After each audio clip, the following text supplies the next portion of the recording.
The day she arrived in Paris, the colors were so strong and sharp that it was as if Mia had lived the first 20 years of her life in black and white. Everything was a feast for the eyes.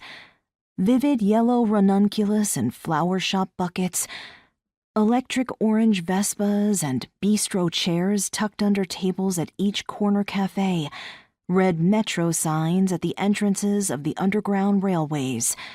And the doors. She had never seen anything like them.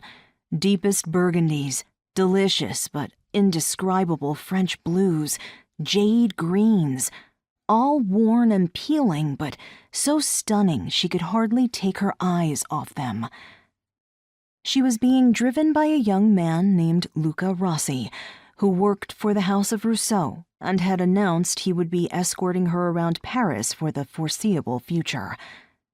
When he met her at the airport, she was taken aback by his dark Italian good looks, but he was so down-to-earth that she overcame her usual reticence and got into a car with him. "How was your trip, Miss Walker?" he asked, changing lanes smoothly in the clog of traffic congestion. "Or may I call you Mia? Everyone at the House Rousseau becomes great friends, working closely together."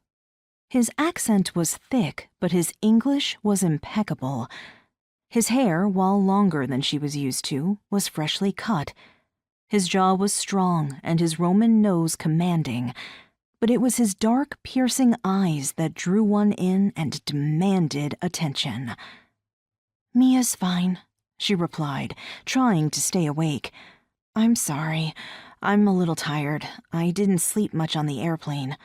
"Not to worry," he said, concentrating on the road ahead of him. "Everyone is exhausted after an international flight. But tomorrow you'll feel better and we can really see the sights of Paris." "What's it like, working at Rousseau?" she asked. "And what about my roommates? Do you know them?" "Rousseau is an exciting place to work," he replied. "Something is always happening. And both of your roommates are wonderful girls. You'll like them both." Mia leaned back in her seat, watching automobiles zipping past as Parisians went about their business. She wasn't used to traveling in a car, particularly not one so small.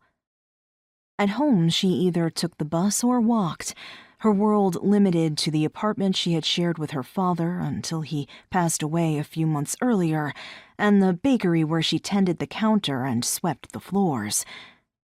Now she was in France. It was incomprehensible to her that her life had changed so monumentally in only a matter of weeks. "How did you know where to pick me up?" she asked. "Theo told me when you were expected," he answered. "He said you were coming from New York, so I knew where to find you." Mia stole a glance in his direction. "Do you know him well? Theo, I mean."